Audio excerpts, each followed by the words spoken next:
ब्राह्मण समाज मड़ौली कानपुर देहात कांड को लेकर उल्टी सीधी पोस्ट फेसबुक पर डाल रहे हैं, उनसे मैं अनिल शुक्लवारसी सवाल करता हूं। एक स्वयंभू ब्राह्मण सभा का अध्यक्ष बताने वाला व्यक्ति जो कहता है कि मैं मीट मछली अंडा खाता हूं, शराब पीता हूं, फिर भी ब्राह्मण हूं, वह व्यक्ति मेरी पत्नी श्रीमती प्रतिभा शुक्ला जो उत्तर प्रदेश सरकार में राज्य मंत्री तथा उसी क्षेत्र की पिछले 15 वर्षों से विधायक हैं तथा 1 लाख वोट पाकर चुनाव जीतती हैं, उसे कहता है कि समाज के नाम पर कलंक है।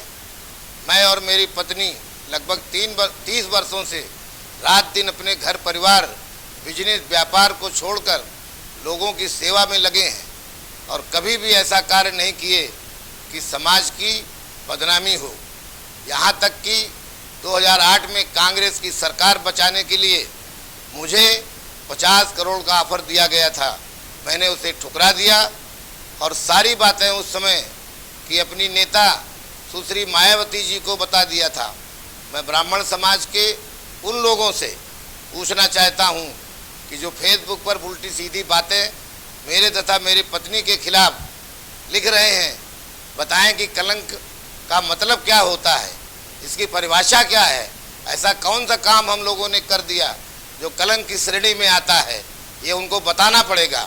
जहाँ तक स्वयंभू नेता से पोस्टमार्टम हाउस में लड़ाई की बात है, उसने तथा उसके साथियों ने मुझे और मेरी पत्नी को अपमानित करने का प्रयास किया और मेरी गिरबान में हाथ डाला, जिसका विरोध वहाँ पर उपस्थित श्रीमती कृष्णा गौतम एवं अन्य कार्यकर्ताओं ने किया, जिस पर उन लोगों ने कृष्णा गौतम को जमीन पर गिरा दिया और बाल पकड़कर बाहर खींचने लगे। इसके बाद उसने अपने बचाव में उन लोगों से सीधा मोर्चा लिया। एक घटना की प्रतिक्रिया स्वरूप उन लोगों के विरुद्ध कार्रवाई थी। महिला किसी भी जाति की हो, उसका अपमान नहीं होना चाहिए। फिर उसमें ब्राह्मण समाज कहाँ से आ गया? ये लोग जब ब्राह्मणों को भ्रमित नहीं कर पाए तो इसे सारे वकीलों का अपमान बताया है, जबकि ये उनकी व्यक्तिगत लड़ाई है कृष्णा गौतम से। अब इन बदमाशों ने पूरे घटनाक्रम को मेरे पार्टी के एक सांसद के इशारे पर जाति व समाज से जोड़कर संपूर्ण ब्राह्मण समाज का अपमान बताया है और ब्राह्मण समाज को भ्रमित करने के लिए मेरे खिलाफ माहौल बनाने का षड्यंत्र रचा और सांसद के लोग पूरे जोर शोर से सोशल मीडिया पर भ्रमित खबरें फैलाना शुरू कर दिए।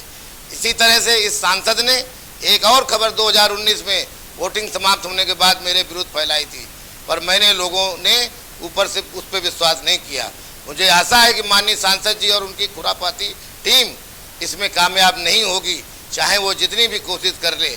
आपका भाई, आपका साथी अनिल शुक्लवारसी, पूर्व सांसद।